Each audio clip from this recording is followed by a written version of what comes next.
Bonjour à tous, bon réveil, bienvenue sur Lux Radio, il est 8h, les matins Lux, c'est parti, on est ensemble pour 2 heures de bonne humeur et d'infos essentielles avec nous dans ce grand studio, Gabriel Banon, Talal Shakir, Camille Tazi et Mélanie Frédéric-Sigli. Bonjour tout le monde. Bonjour.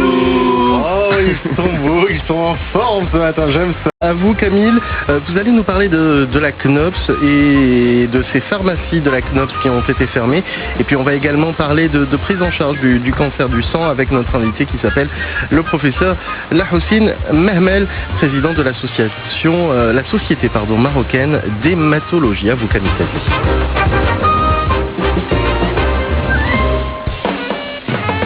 Le Grand Bazar avec Camille Tazi. La nouvelle n'a pas vraiment surpris. La Caisse nationale des organismes de prévoyance sociale, la CNOPS, fermera définitivement sa pharmacie au plus tard fin décembre de cette année. La fille en coupant son pain s'est coupée dedans la main, affolée en criant, accourut chez le pharmacien. Après 2 prolongations de délai qui lui ont été accordées, la CNOPS devra se conformer à la décision de la Commission parlementaire des secteurs sociaux adoptée en juillet 2010. À ce jour, la Caisse donne aux patients atteints de maladies graves et chères à soigner l'opportunité d'acheter leur traitement à un prix moins élevé que le prix public appliqué en officine. Alors, quelles seront les autres alternatives pour garantir à ces assurés l'accès aux médicaments après un tel changement du mode de gestion? L'idée de créer une entité autonome ayant été écartée, eh bien, il y a en cours de négociation cet accord possible avec les pharmacies hospitalières et les cliniques et officines privées qui pourraient donc prendre le relais et distribuer elles-mêmes, moyennant une marge qui tournerait autour de 5%, des médicaments à usage ambulatoire, ce dont s'occupe aujourd'hui la pharmacie de la CNOPS. Seulement voilà, cette fermeture doit être en phase avec la politique nationale du médicament qui consiste à développer une centrale virtuelle d'achat regroupant divers acheteurs comme le ministère de la Santé, le DCHU et la CNSS, centrale virtuelle visant à négocier avec les laboratoires un seul et unique prix national de référence. D'ici la fin de ces négociations, des mesures préalables ont été adoptées. D'abord, depuis avril 2011, les médicaments coûteux sont distribués en mode tiers payant par les pharmacies hospitalières de telle sorte que les assurés de la CNOPS soignés dans les hôpitaux n'ont plus besoin d'aller en pharmacie.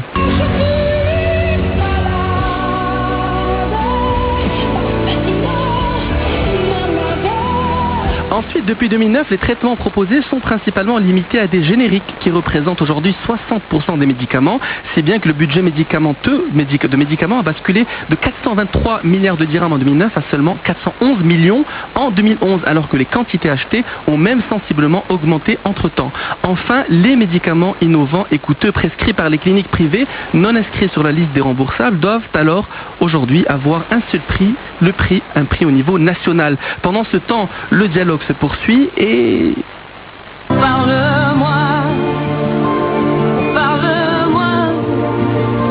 Et même si la CNOPS a choisi les négociations et la concertation, et pour l'heure, aucune date n'a été annoncée concernant la finalisation de ces propositions déjà soumises au ministère de la Santé. Mais qu'en pense alors notre invité, monsieur le professeur Lahoussine Mehmel, président de la Société marocaine d'hématologie? Posons-lui directement la question.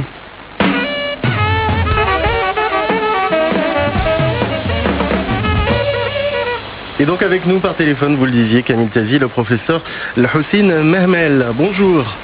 Bonjour monsieur, bonjour chères auditrices et chers auditeurs. Alors, la Société marocaine d'hématologie a tenu une journée scientifique. Quel était le but de cette journée ? Alors le but de cette journée, c'était de mettre en commun les dernières nouveautés dans la prise en charge des hémopathies malignes après le congrès de la Société française d'hématologie. Donc tous les hématos étaient invités à se regrouper pour échanger un petit peu au cours des dernières nouveautés dans la prise en charge de ces hémopathies. Et en même temps, on avait discuté à la base de cette réunion la fermeture de la pharmacie de la CFR et qu'est-ce qu'on devait s'attendre après cette fermeture. Alors, professeur, vous avez également abordé la question des fermetures des pharmacies de la CNOPS. Qu'est-ce que ça change alors, cette fermeture ? Alors pour nous, CHU, c'était une demande qu'on posait avec insistance à la CNOPS parce qu'on estimait que c'était pas normal que, par exemple, à Marrakech, il y a un CHU, les malades qui viennent se soigner au CHU, ils devaient aller chercher leurs médicaments à Rabat. Ouais. C'était un fardeau un peu lourd pour les malades qui sont gravement malades, donc c'est pas une bonne chose, alors qu'il suffisait d'avoir l'accord de prise en charge et on pourrait leur donner tous les médicaments à Marrakech. Oui. Donc, chose faite, ça nous a vraiment fait chaud au cœur, ça a soulagé nos malades. Oui. Actuellement, on dépose la demande de prise en charge et on a la réponse dans les 48 heures. Et comme ça, les malades ont tout sur place, donc ils n'ont pas besoin de ça s'améliore. Camille Tazi. Alors justement, depuis 2009, les traitements proposés sont principalement limités à des génériques qui représentent aujourd'hui, disons-le, 60% des médicaments. Mais on sent encore au Maroc un manque de confiance par rapport aux génériques. On a toujours l'impression que c'est pas la même chose que la molécule de base. Est-ce que vous nous confirmez cette information?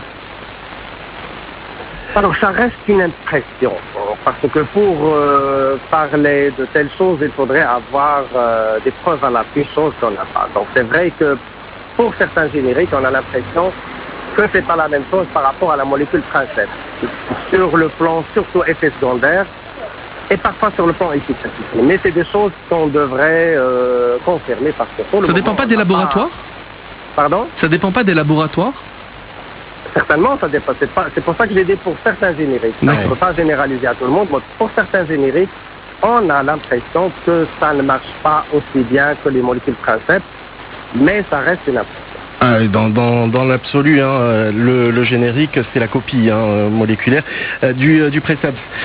Alors, sur cette prise en charge, elle coûte combien la prise en charge, par exemple, pour un malade, un hématophile? C'est comme ça qu'on dit, un hématophile? Non, on ne dit pas hématophile, mais il y a plusieurs hémopathies malignes.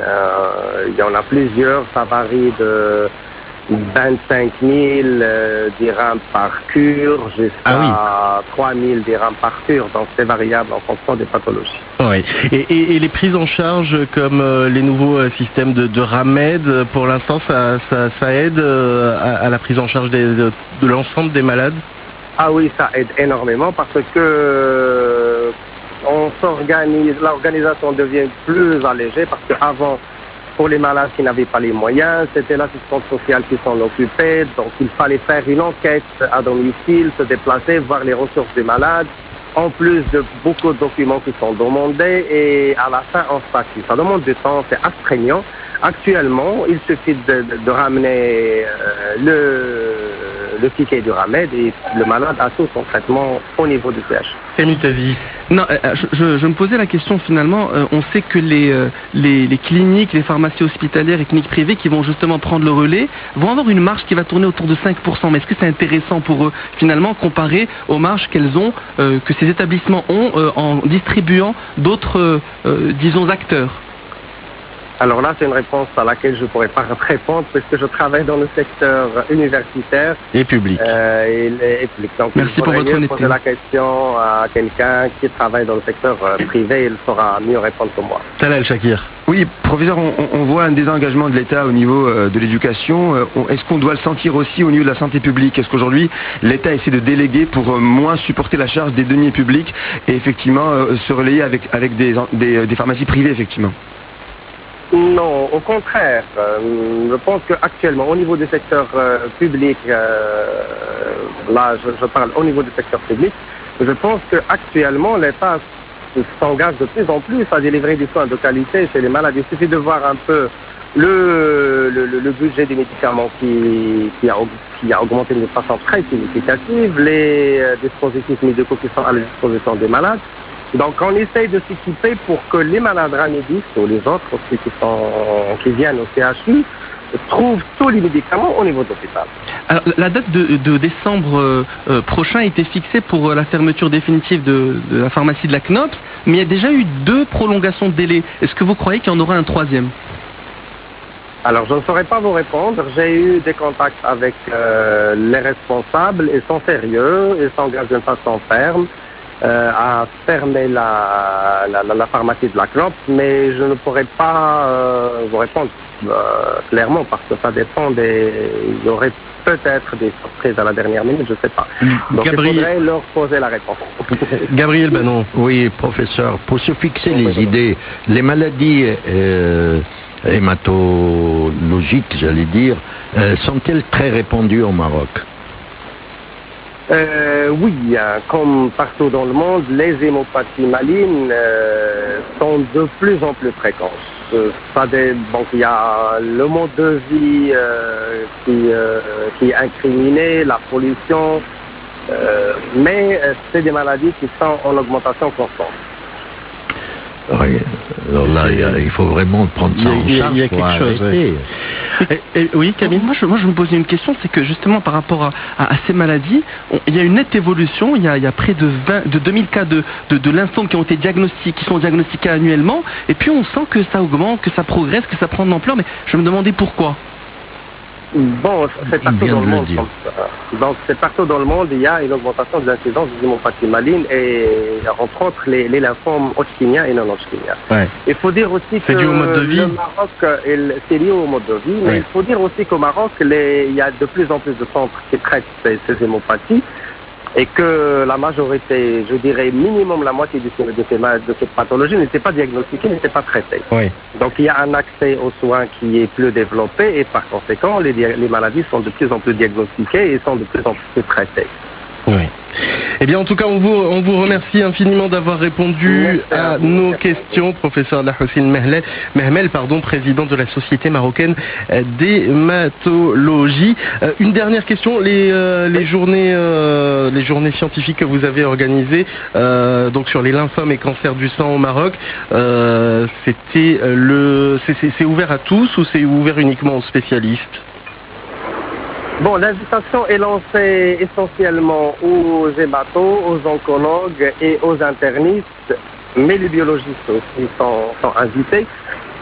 Mais tout le monde a accès à ces conférences. Donc, tous les médecins qui se présentent, que ce soit spécialistes ou généralistes, oui. Ils sont invités à nos conférences. Eh bien voilà, ça c'est dit. Merci en tout cas, professeur Mehmel. À très bientôt sur Lux Radio.